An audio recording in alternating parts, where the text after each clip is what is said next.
En una pequeña y apacible localidad del sur de España arranca una historia indescriptible.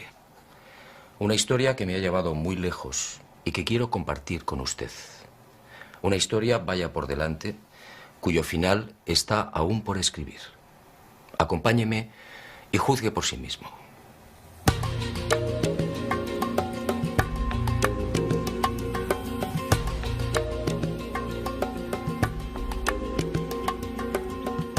Todo empezó una luminosa mañana de julio. Dionisio Ávila es un hombre sencillo, muy querido y respetado por sus paisanos. No sabe leer ni escribir. Su vida ha sido igualmente elemental: el campo, la familia y los amigos.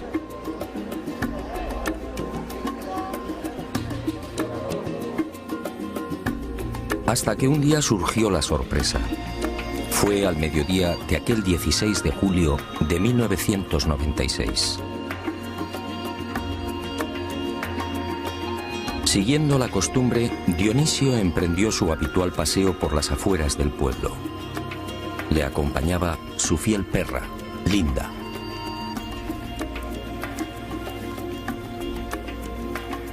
Ocurrió al llegar a lo alto de la loma de los Barrero, a poco más de medio kilómetro de Los Villares.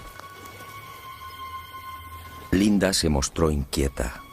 En el lugar se percibía un absoluto silencio. Al principio, desconcertado, el testigo no supo qué hacer. Linda había desaparecido. Pero Dionisio continuó observando. ¿Qué era aquello?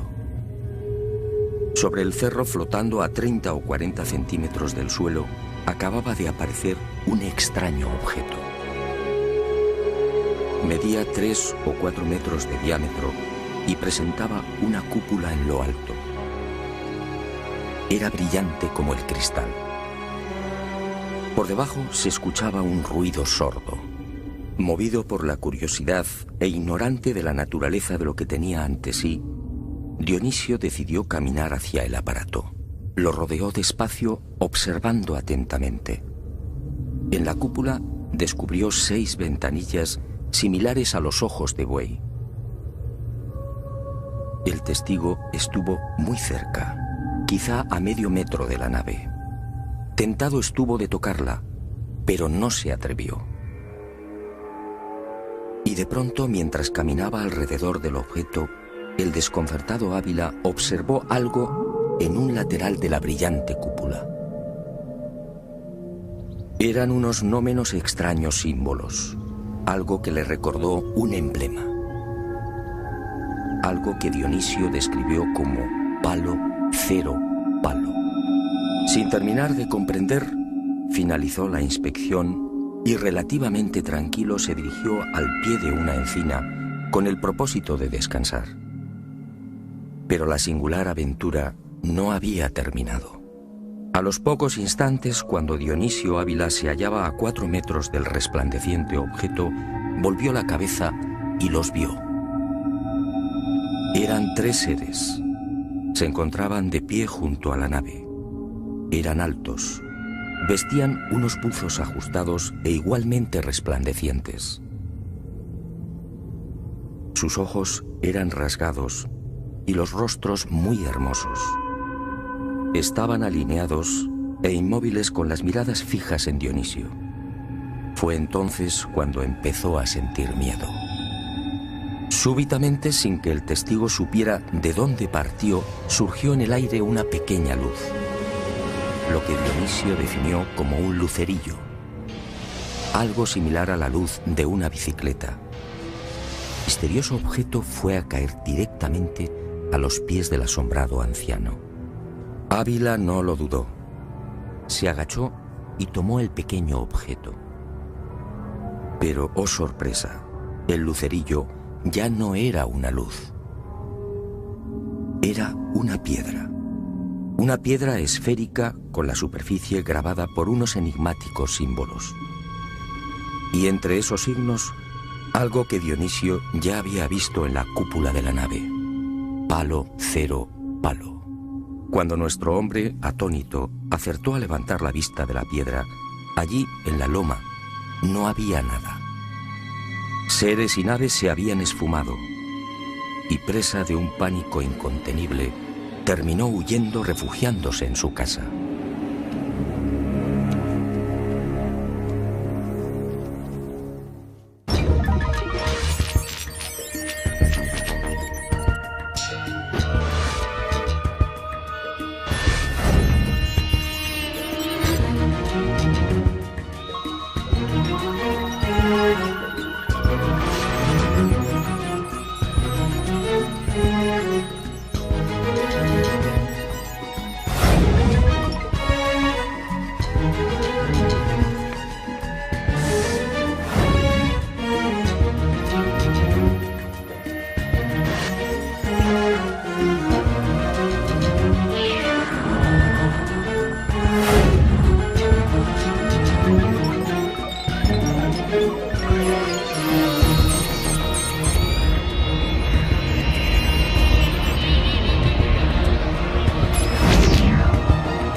Ese mismo julio de 1996, el destino quiso que me encontrara en Egipto.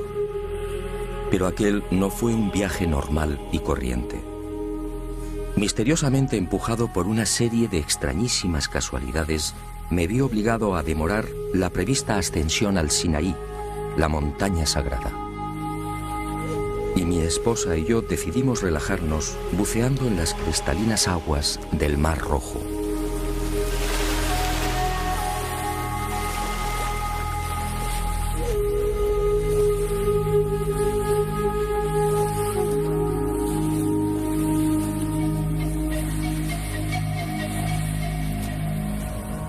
Todo transcurría con normalidad. Recuerdo que me alejé de Blanca y de pronto, al volver a la superficie, la vi gesticular.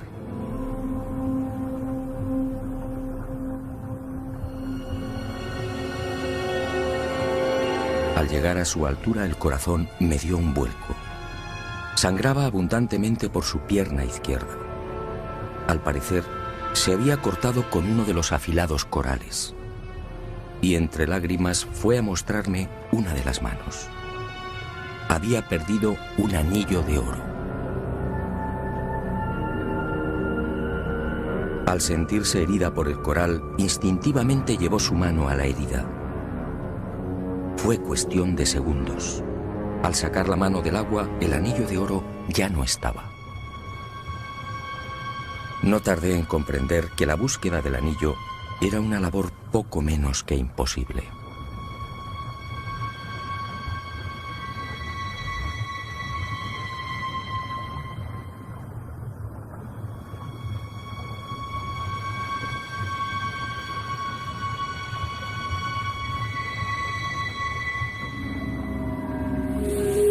Y de pronto, sin saber cómo ni de dónde, se presentó ante nosotros un individuo joven.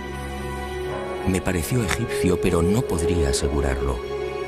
Y en inglés, con evidentes prisas, apremió a mi mujer para que saliera del agua.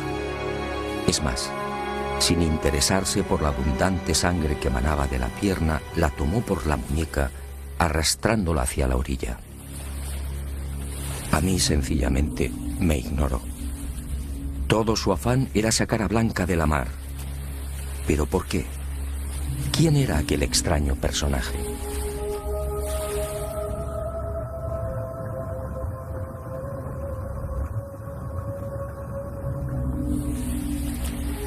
Las respuestas a estas interrogantes llegarían poco después. Los vi alejarse e incomprensiblemente, en lugar de seguirlos e interesarme por la salud de Blanca, di media vuelta. Y movido por una fuerza que no he conseguido explicar, me sumergí a la búsqueda del pequeño tesoro.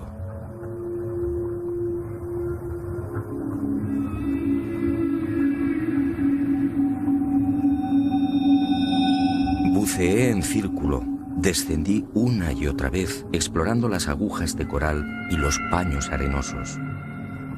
Pero tal y como imaginaba, el anillo no apareció.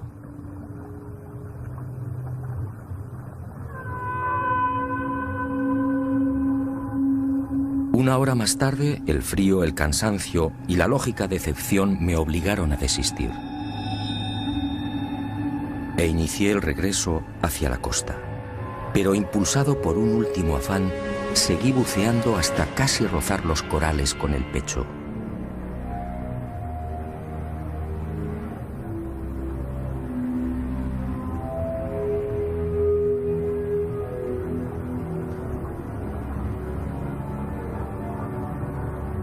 Y en el último instante, cuando estaba a punto de ponerme en pie, un destello me mantuvo en el agua. Me sujeté a los corales y fijé la vista en el reducido fondo arenoso que tenía ante mí. ¿Qué era aquello? Se hallaba casi enterrado, pero brillaba con gran fuerza. Increíble. Buscaba un anillo de oro y acababa de encontrar uno de plata.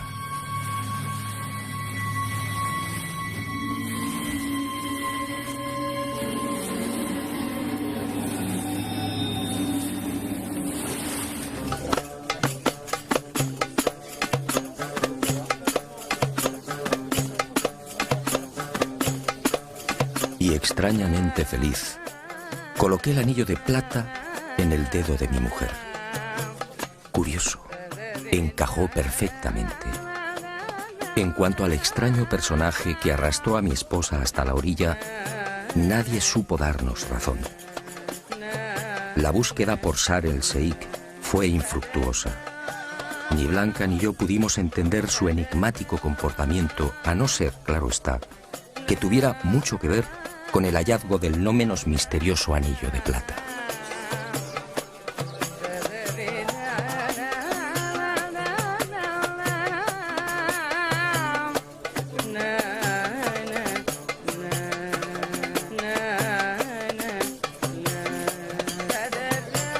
Y otro tanto sucedió con el hipotético propietario del anillo. Todas las gestiones resultaron inútiles. Nadie lo reclamó. Nadie lo había extraviado. Parecía como si lo hubieran depositado en el fondo del Mar Rojo para que yo lo encontrara. Algún tiempo después, al descubrir las singulares propiedades del anillo, me ratifiqué en esta cada vez más sólida sospecha. Pero no adelantemos acontecimientos. En esta mágica historia conviene caminar despacio, paso a paso. Fue en ese mismo verano, a mi regreso a España, cuando supe del incidente en Los Villares. Estudié muy a fondo el testimonio de Dionisio Ávila y también los grabados de la pequeña piedra esférica, y sinceramente quedé desconcertado. Palo, cero palo en la cúpula de la nave, en el lucerillo y también en el anillo encontrado en la mar, al sur de la península del Sinaí. Y todo en el estrecho margen de 9 días. ¿Casualidad? Lo dudo.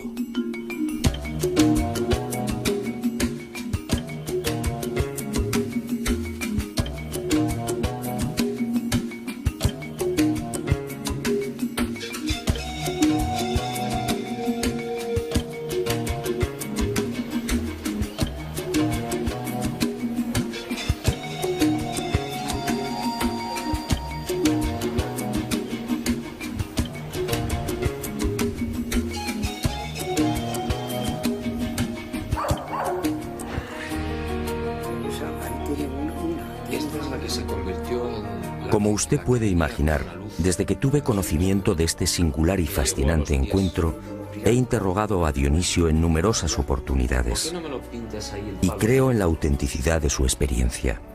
Pues bien, cada vez que lo he visitado, además de rogarle que relatara una vez más su desconcertante aventura, le he pedido que volviera a dibujar los símbolos que descubrió en la nave. Hoy, abusando de su amabilidad, vuelvo a rogarle que dibuje de nuevo lo que él consideró un emblema.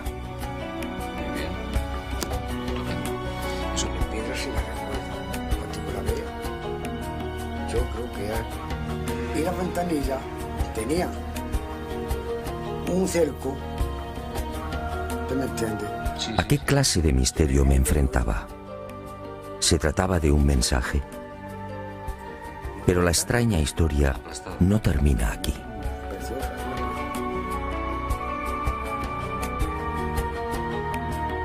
Naturalmente, mis primeros movimientos tuvieron como objetivo el análisis de la misteriosa piedra grabada y también del anillo. No hubo grandes sorpresas. Los geólogos coincidieron.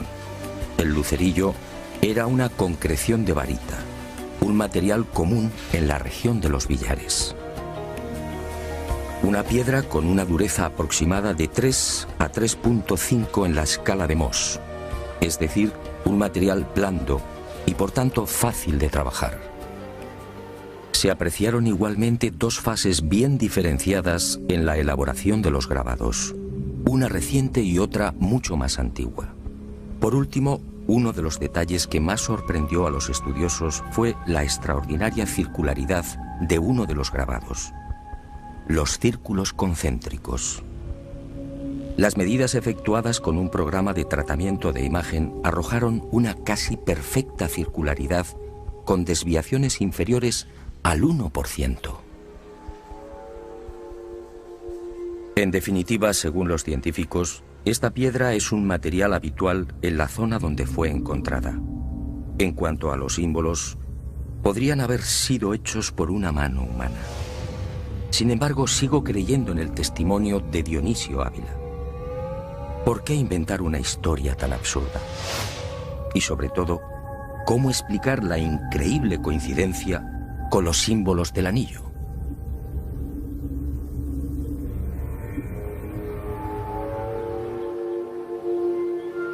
Y como si de un mágico plan se tratase, con el transcurrir de los días fueron surgiendo nuevas y sorprendentes casualidades. ¿O no debería llamarlas así? Una de ellas tuvo como protagonista principal a Francisco Sánchez Viera, experto en termovisión.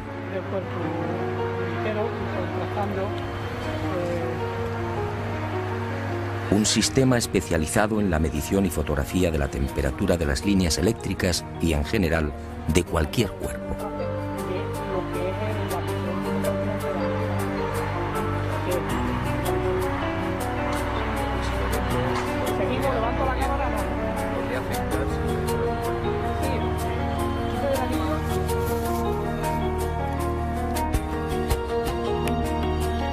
No podía ser. Al enfocar el anillo de plata con la cámara de termovisión, quedamos perplejos. Mientras los dedos de mi mano presentaban las temperaturas lógicas, 28, 35 o 36 grados Celsius, según las zonas, el anillo ofrecía unas lecturas muy diferentes. A juicio de los expertos, imposibles. Algunas de las secciones del anillo se encontraban a 7 grados, otras a 10, algunas incluso a 5 grados Celsius. Imposible. Ningún anillo colocado en un dedo podría descender a temperaturas tan bajas. Y mucho menos cuando la temperatura ambiente en esos momentos era de 18 grados. Pero lo más increíble es que a pesar de las lecturas tan bajas, el anillo al tacto se presentaba caliente. ¿Qué clase de anillo había encontrado en el Mar Rojo? Tratando de racionalizar el aparentemente absurdo comportamiento del anillo, lo sometí a nuevas pruebas y exploraciones. Más sorpresas. Al retirarlo del dedo, los termogramas arrojaron un espectáculo desconcertante. El anillo aparecía rodeado de una especie de halo blanco, una luz que no es visible a simple vista. ¿De dónde procedía esa energía? ¿Me encontraba ante algún tipo de tecnología no humana?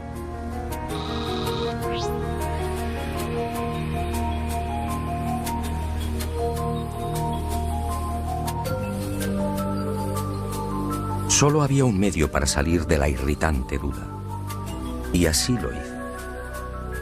El anillo fue depositado esta vez en los laboratorios del Instituto de Ciencia de Materiales, dependiente del Consejo Superior de Investigaciones Científicas de España. Y fue sometido a nuevas pruebas explorando sobre todo su naturaleza interna. El microscopio electrónico fue implacable. El anillo se hallaba integrado por un alto pico de plata y otros componentes igualmente normales en este tipo de piezas: cobre, oxígeno y carbono. Tampoco las radiografías detectaron anormalidad alguna. El anillo aparentemente estaba formado por una aleación de lo más normal.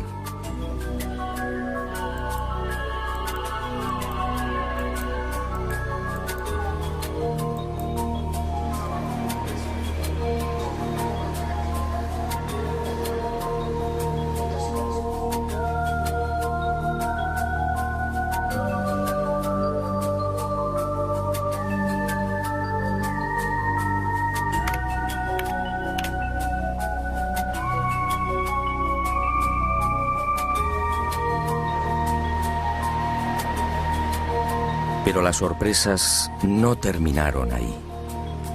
Algunos de los especialistas que habían conocido la piedra esférica de los billares lo apuntaron en varias ocasiones. Aquellos símbolos guardaban gran semejanza con el alfabeto bereber, una lengua casi desconocida y que todavía se habla en el Sáhara. En una de mis pesquisas, mientras interrogaba a toda suerte de expertos en bereber, fui a tropezar con la imagen de una estela de piedra. Y en ella, entre otros signos, descubrí los ya familiares palo, cero, palo. ¿De nuevo la casualidad? No, por supuesto.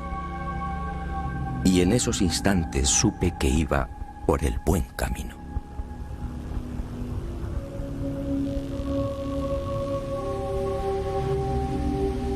Y llegó la segunda y no menos impactante causalidad.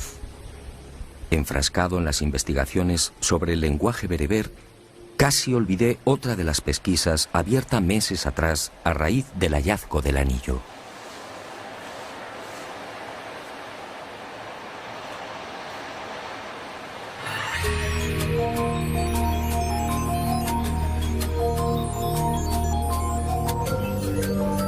Desde el primer momento, cuantos llegaron a contemplar dicho anillo se mostraron de acuerdo. Los símbolos que lo adornan podían ser interpretados como un lenguaje binario, en este caso integrado por 9 unos y 9 ceros, 9 palos y 9 ceros. Y durante meses expertos en computación se afanaron por desentrañar aquel enésimo enigma. Los esfuerzos fueron inútiles. De la secuencia en cuestión solo se obtenían largas series de números sin orden ni sentido. Hasta que uno de estos especialistas, oficial de la Armada Española, tuvo una genial intuición. Una de aquellas endiabladas secuencias numéricas podía reducirse a unas coordenadas geográficas. La nueva y decisiva sorpresa estaba al caer. Cuando las coordenadas en cuestión fueron trasladadas a las cartas, el punto que apareció en el mapa me dejó perplejo. Tassili, una región al sur de Argelia, una región en la que se habla y escribe bereber. ¿Casualidad? Sinceramente lo dudo. Y a mi memoria llegaron viejas imágenes. ¿No era este el desierto en el que el célebre geógrafo, arqueólogo y paleontólogo Henry Lott había catalogado miles de pinturas rupestres? ¿No era este el lugar en el que fueron pintados extraños seres con escafandras y trajes espaciales?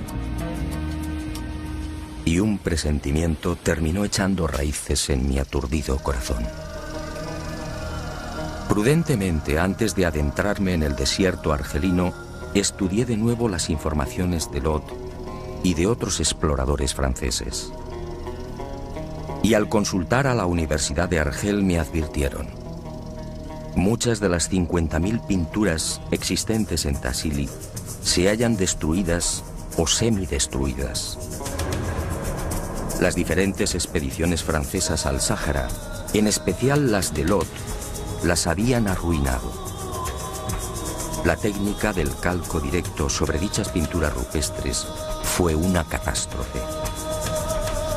Pero quedaba una posibilidad.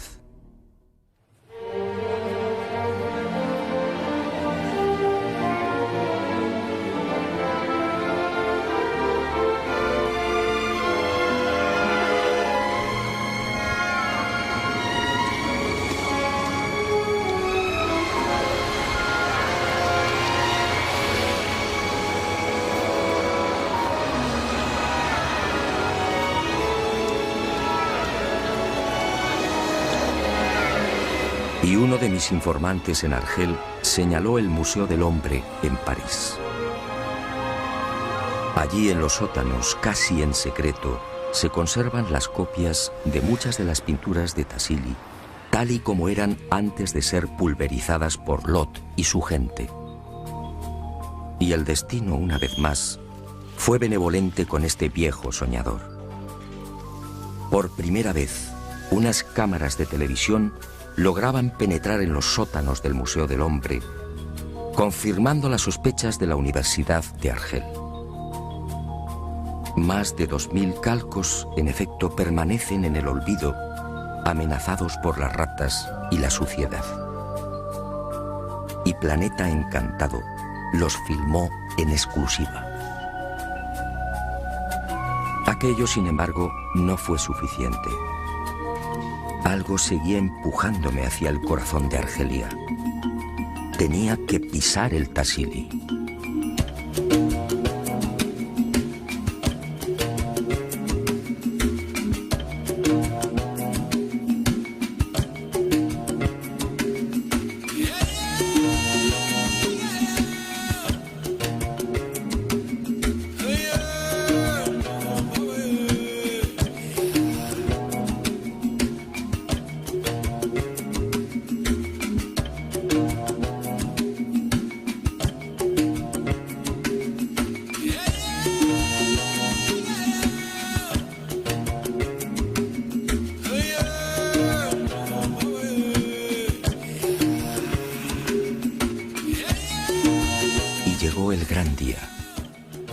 Tras una obligada escala en Argel nos dirigimos a Yanet, la puerta del Tassili.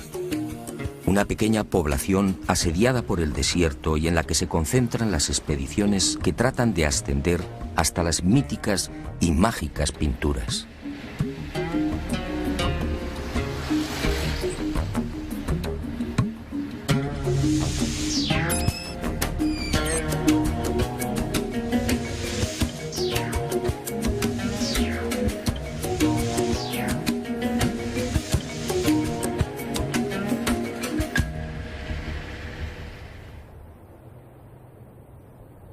Obligado en el que se contratan guías, porteadores, provisiones, agua y caballerías.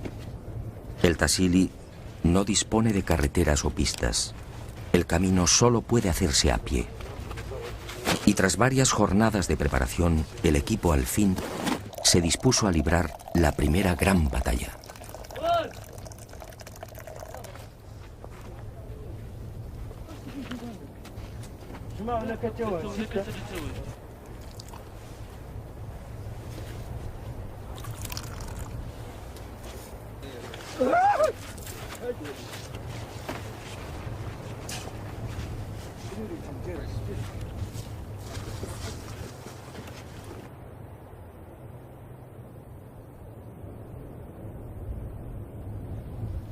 Nuestro objetivo se encontraba a 1800 metros en la calcinada meseta de Yabaren, en pleno corazón del Tassili.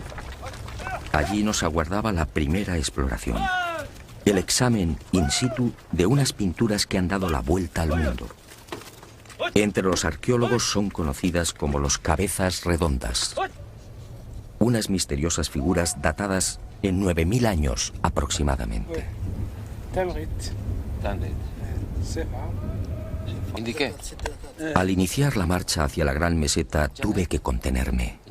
Ardía en deseos de llegar y verificar qué clase de conexión podía existir entre los llamados cabezas redondas, el suceso de los billares y el desconcertante anillo de plata.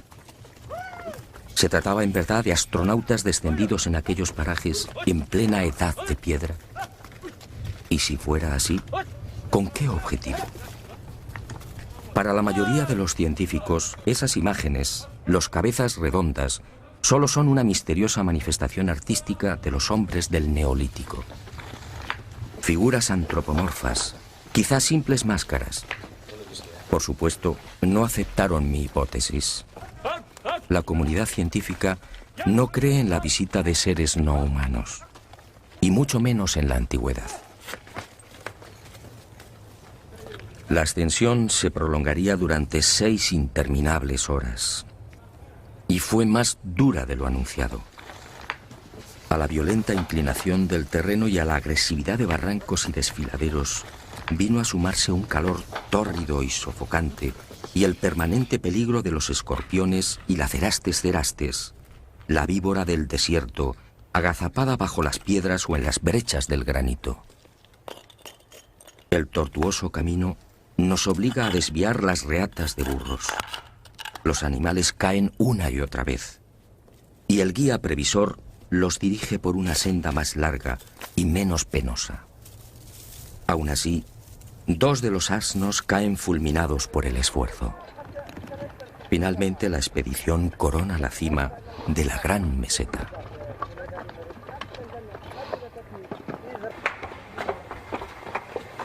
Tras unos minutos de obligado descanso, reanudamos la marcha por el solitario y abrasador desierto de piedra. Al frente marcha Barka Ayub, el guía proporcionado por el Parque Nacional de Tassili y nieto de Yebrin, el tuareg que condujo a Henry Lott por estas mismas tierras. Toda una leyenda. Y conforme nos aproximamos a los abrigos rocosos, mi corazón se acelera. Yebaren, en el idioma bereber, en la lengua de los tuareg, significa los gigantes. ¿Por qué? Muy pronto lo averiguaría. Lo que no podía imaginar en esos tensos momentos es que Lot se quedó corto, muy corto en las imágenes que acertó a divulgar.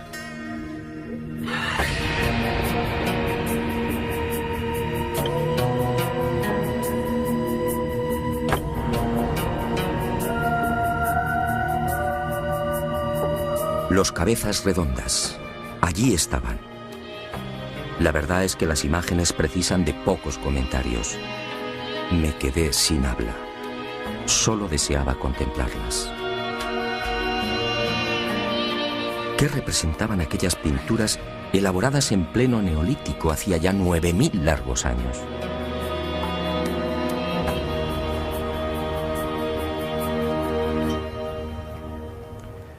A partir de aquí, nuestra expedición al Sáhara se convertiría en una borrachera de imágenes. Es mucho lo que quiero mostrarle, pero antes permítame que me detenga en un detalle de especial importancia para comprender mejor lo que ocurrió en este lugar en la noche de los tiempos.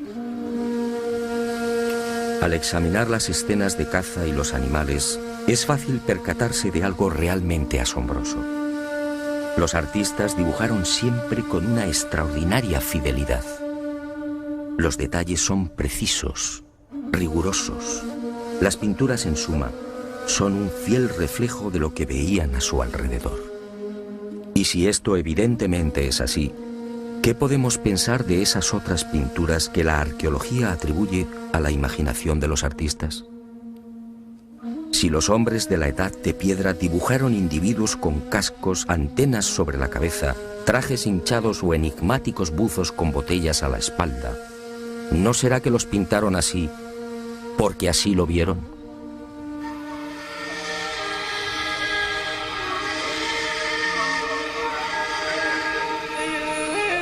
Hecha esta importantísima precisión, prosigamos con nuestros descubrimientos.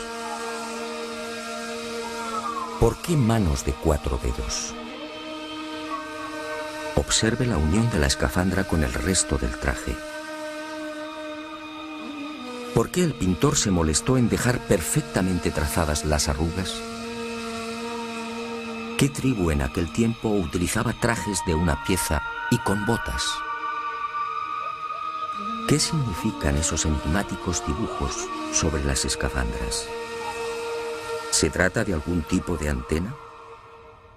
¿Un sistema de comunicación con las naves o entre los seres que descendieron a tierra? Yo diría que sí. Así pudieron captarlo los habitantes de Yavaren, y así lo plasmaron en las paredes. ¿Y qué decir del objeto representado junto a este nuevo astronauta? ¿Pura imaginación del artista o el vivo retrato de una nave que lo acompaña en su descenso a tierra? Fíjese en la línea clara y contundente que marca la separación entre el casco y el traje. ¿Estamos ahora ante algún tipo de medusa como pretenden los arqueólogos? ¿Una medusa a 1800 metros sobre el nivel del mar y a casi 2000 kilómetros de la costa más cercana? No, mi teoría es otra. Alguien, hace 9000 años, observó un objeto similar a este. Una nave no humana en pleno ascenso o descenso. Y el artista la inmortalizó, dibujando incluso el posible sistema de propulsión. En cuanto a los objetos con dos patas abundantísimos entre los miles de pinturas del Tassili, mi hipótesis es la misma. Objetos posados en el suelo, mostrando los trenes de aterrizaje. Y entre tantas pinturas, algo que nos llamó poderosamente la atención. Unos círculos coloreados en rojo y blanco, dispersos aquí y allá, y con un diámetro siempre idéntico, 18 centímetros.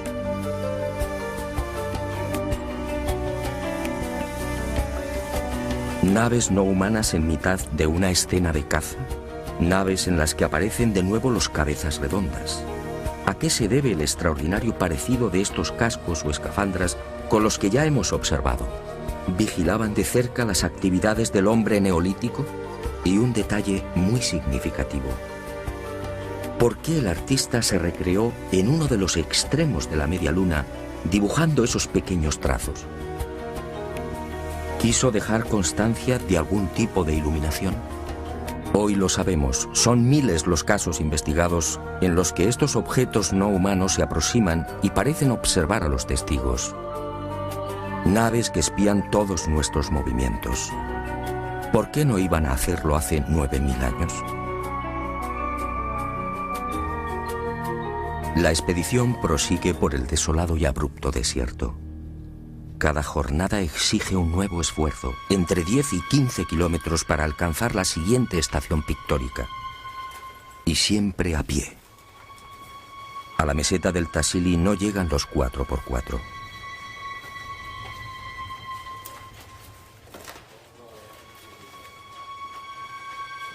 Y alcanzamos al fin la pintura más célebre de este infierno de piedra y arena.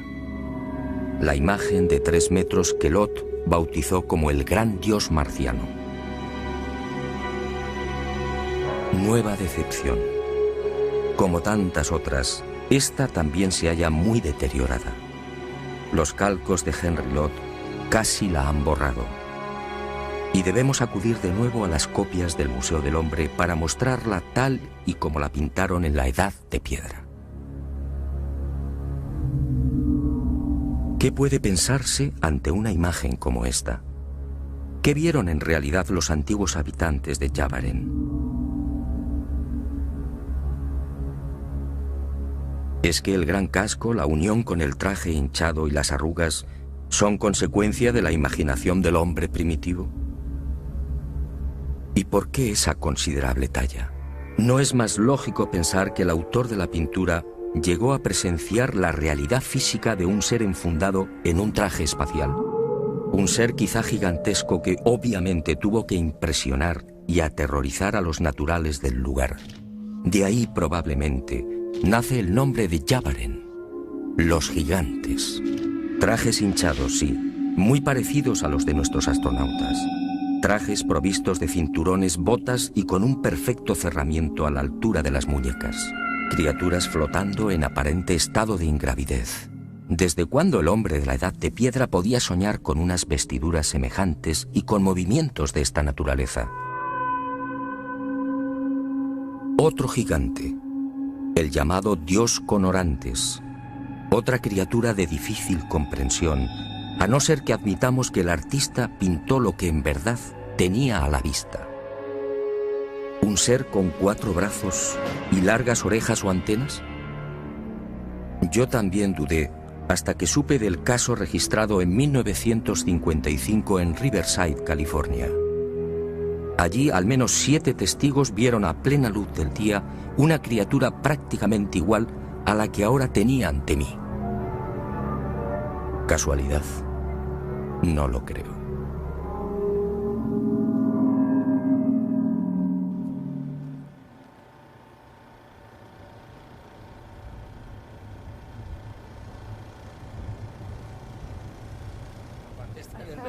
Eso se pone encima de la mesa y queda...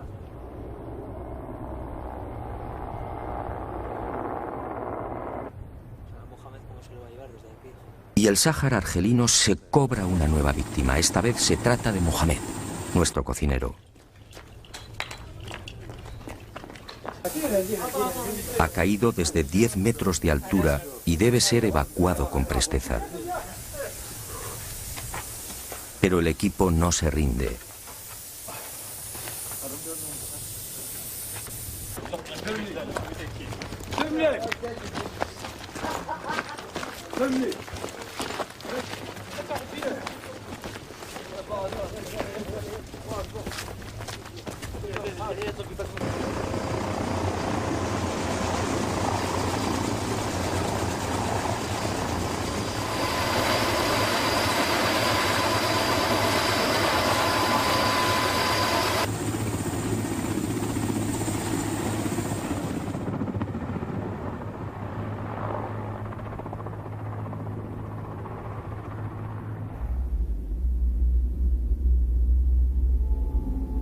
Las extrañas imágenes encontradas en Tassili no tendrían fin. Henry Lott, como decía, solo mostró al mundo una pequeña parte de lo que encierra esta fascinante Capilla Sistina de la Edad de Piedra. Seres monstruosos persiguiendo a humanos. Criaturas de inmensos ojos, similares a los tripulantes reportados en la actualidad. Buzos con botellas a la espalda, cinturones y botas altas. Individuos con enormes pies o con aletas. Pantalones y zapatos hace 9000 años. Hombres con patas de cabra. Decenas de nuevos objetos posados en tierra. Una nave con su tren de aterrizaje y una treintena de luces pintadas a su alrededor.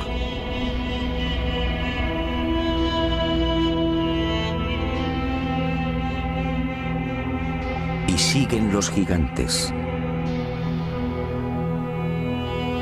¿Se trata de un ser humano? Otra criatura de enorme cráneo se presenta fundida con la imagen de un objeto circular al que el pintor ha dotado de una serie de largos apéndices. Como en escenas anteriores, estos trazos solo pueden indicar luz o sensación de movimiento. Nuevos objetos con idénticos apéndices. En uno se aprecian los mismos dibujos que lucen las escafandras de los cabezas redondas. Y un capítulo igualmente desconcertante. Animales desconocidos. Si los hombres del Neolítico pintaron lo que veían con exquisita fidelidad, ¿qué son estas figuras? ¿Hipopótamos con dientes de carnívoro? ¿Avestruces con 4 patas? ¿Felinos con 8 dedos en cada mano? ¿Centauros? ¿Unicornios? ¿Pero cómo es posible? Siempre creímos que centauros y unicornios eran pura leyenda. ¿Seres con cabeza de insecto? ¿Estaríamos ante algún tipo de experimento genético por parte de los gigantes que descendieron en Tassili? Los misterios, en efecto, se empujaban unos a otros.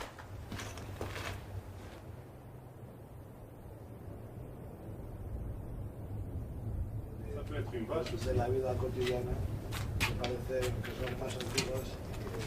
Pero qué antigüedad cotidiana.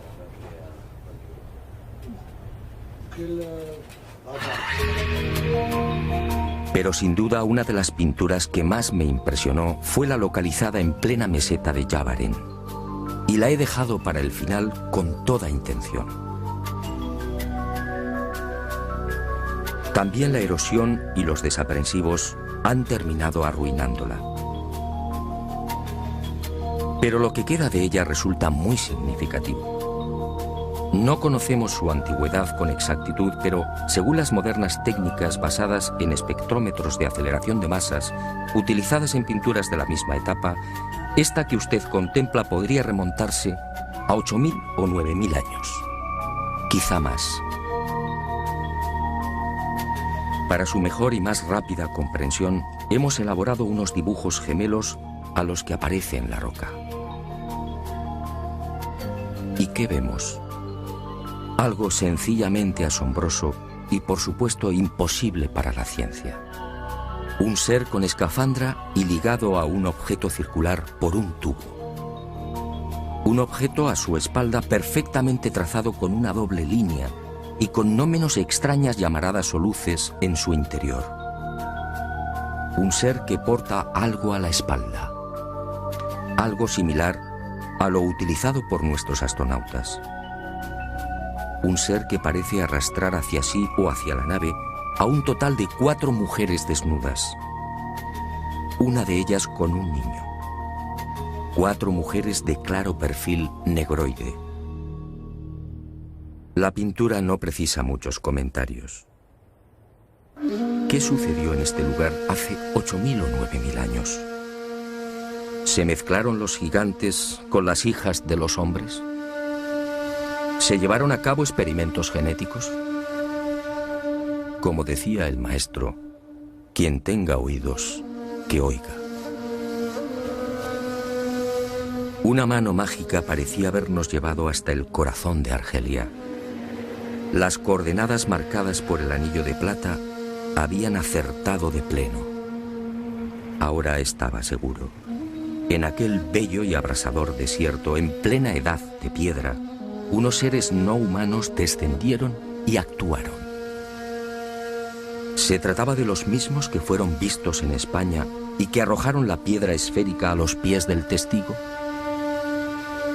No me di por satisfecho. Aún quedaban algunos enigmas por despejar.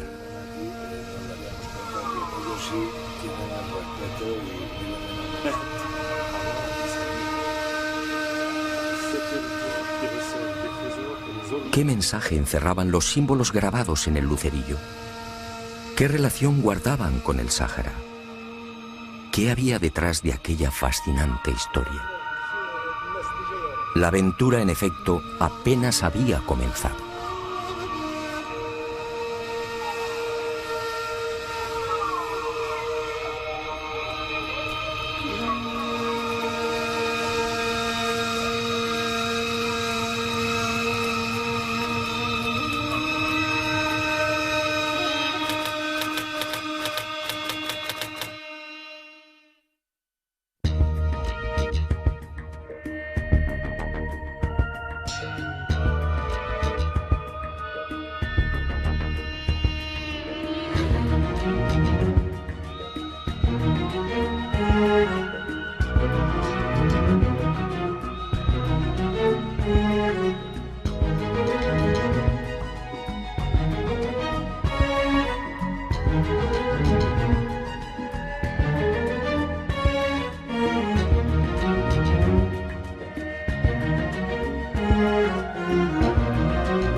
una pequeña y apacible localidad del sur de España arranca una historia indescriptible.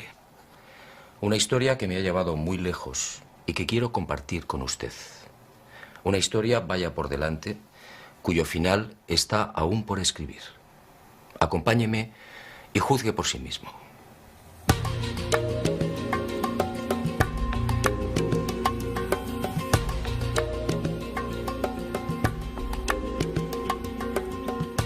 Todo empezó una luminosa mañana de julio.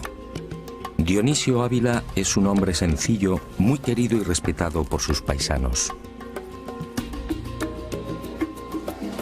No sabe leer ni escribir. Su vida ha sido igualmente elemental: el campo, la familia y los amigos.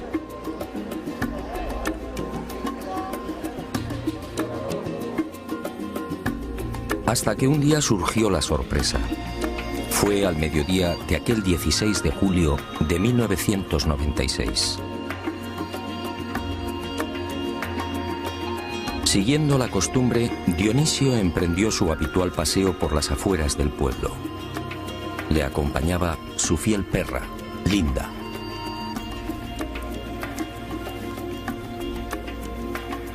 Ocurrió al llegar a lo alto de la loma de los Barrero, a poco más de medio kilómetro de Los Villares. Linda se mostró inquieta. En el lugar se percibía un absoluto silencio. Al principio, desconcertado, el testigo no supo qué hacer. Linda había desaparecido.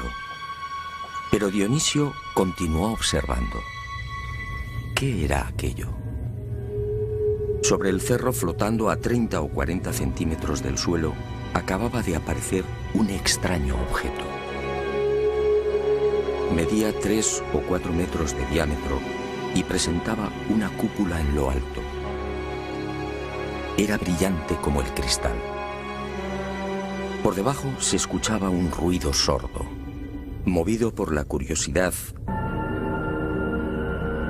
al sentirse herida por el coral, instintivamente llevó su mano a la herida.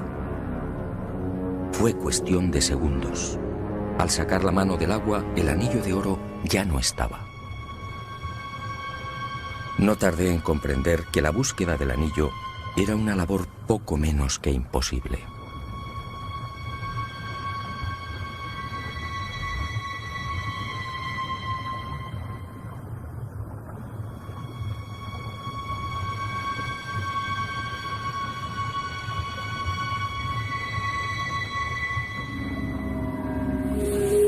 Y de pronto, sin saber cómo ni de dónde, se presentó ante nosotros un individuo joven.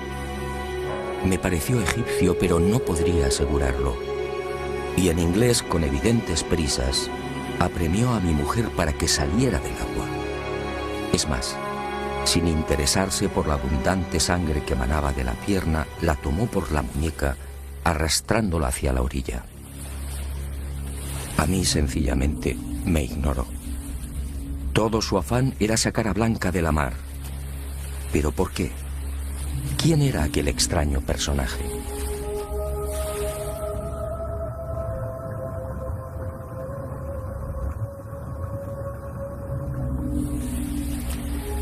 Las respuestas a estas interrogantes llegarían poco después.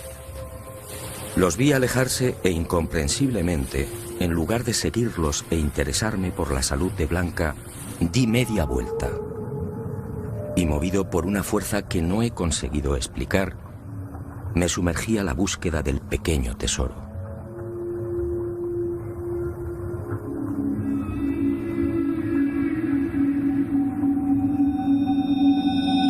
Buceé en círculo, descendí una y otra vez, explorando las agujas de coral y los paños arenosos. Pero tal y como imaginaba, el anillo no apareció.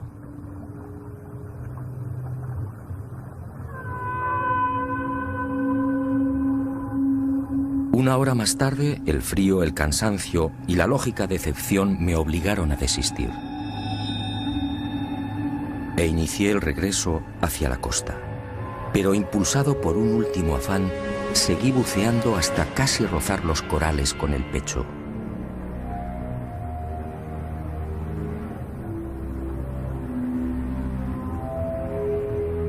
habían esfumado y, presa de un pánico incontenible, terminó huyendo, refugiándose en su casa.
Ese mismo julio de 1996, el destino quiso que me encontrara en Egipto. Pero aquel no fue un viaje normal y corriente. Misteriosamente empujado por una serie de extrañísimas casualidades, me vi obligado a demorar la prevista ascensión al Sinaí, la montaña sagrada. Y mi esposa y yo decidimos relajarnos buceando en las cristalinas aguas del Mar Rojo.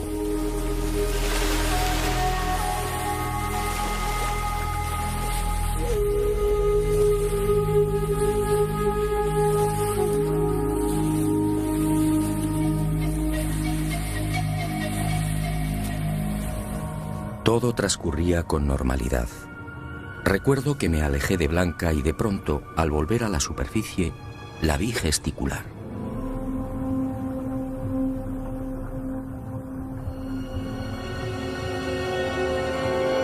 Al llegar a su altura, el corazón me dio un vuelco. Sangraba abundantemente por su pierna izquierda. Al parecer, se había cortado con uno de los afilados corales. Y entre lágrimas fue a mostrarme una de las manos. Había perdido un anillo de oro. E ignorante de la naturaleza de lo que tenía ante sí, Dionisio decidió caminar hacia el aparato. Lo rodeó despacio, observando atentamente. En la cúpula descubrió 6 ventanillas similares a los ojos de buey. El testigo estuvo muy cerca, quizá a medio metro de la nave. Tentado estuvo de tocarla, pero no se atrevió. Y de pronto, mientras caminaba alrededor del objeto, el desconcertado Ávila observó algo en un lateral de la brillante cúpula. Eran unos no menos extraños símbolos, algo que le recordó un emblema. Algo que Dionisio describió como palo, cero, palo. Sin terminar de comprender, finalizó la inspección y relativamente tranquilo se dirigió al pie de una encina con el propósito de descansar. Pero la singular aventura no había terminado. A los pocos instantes, cuando Dionisio Ávila se hallaba a 4 metros del resplandeciente objeto, volvió la cabeza y los vio. Eran 3 seres. Se encontraban de pie junto a la nave. Eran altos. Vestían unos buzos ajustados e igualmente resplandecientes. Sus ojos eran rasgados y los rostros muy hermosos. Estaban alineados e inmóviles con las miradas fijas en Dionisio. Fue entonces cuando empezó a sentir miedo. Súbitamente, sin que el testigo supiera de dónde partió, surgió en el aire una pequeña luz, lo que Dionisio definió como un lucerillo, algo similar a la luz de una bicicleta. El misterioso objeto fue a caer directamente a los pies del asombrado anciano. Ávila no lo dudó. Se agachó y tomó el pequeño objeto. Pero, oh sorpresa, El lucerillo ya no era una luz. Era una piedra. Una piedra esférica con la superficie grabada por unos enigmáticos símbolos. Y entre esos signos, algo que Dionisio ya había visto en la cúpula de la nave. Palo, cero, palo. Cuando nuestro hombre, atónito, acertó a levantar la vista de la piedra, allí, en la loma, no había nada. Seres y naves se habían...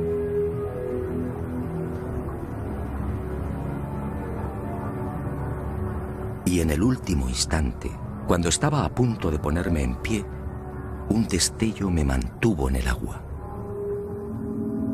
Me sujeté a los corales y fijé la vista en el reducido fondo arenoso que tenía ante mí. ¿Qué era aquello? Se hallaba casi enterrado, pero brillaba con gran fuerza. Increíble.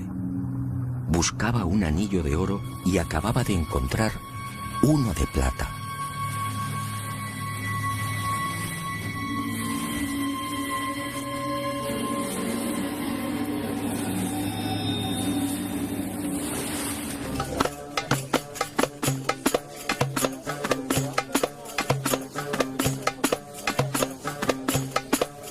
Y extrañamente feliz, coloqué el anillo de plata en el dedo de mi mujer.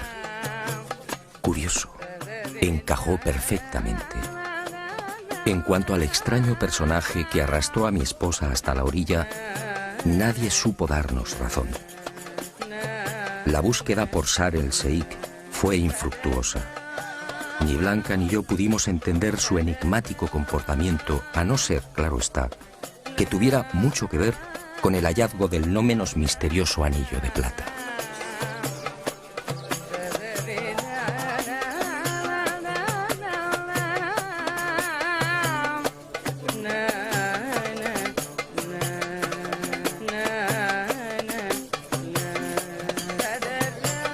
Y otro tanto sucedió con el hipotético propietario del anillo.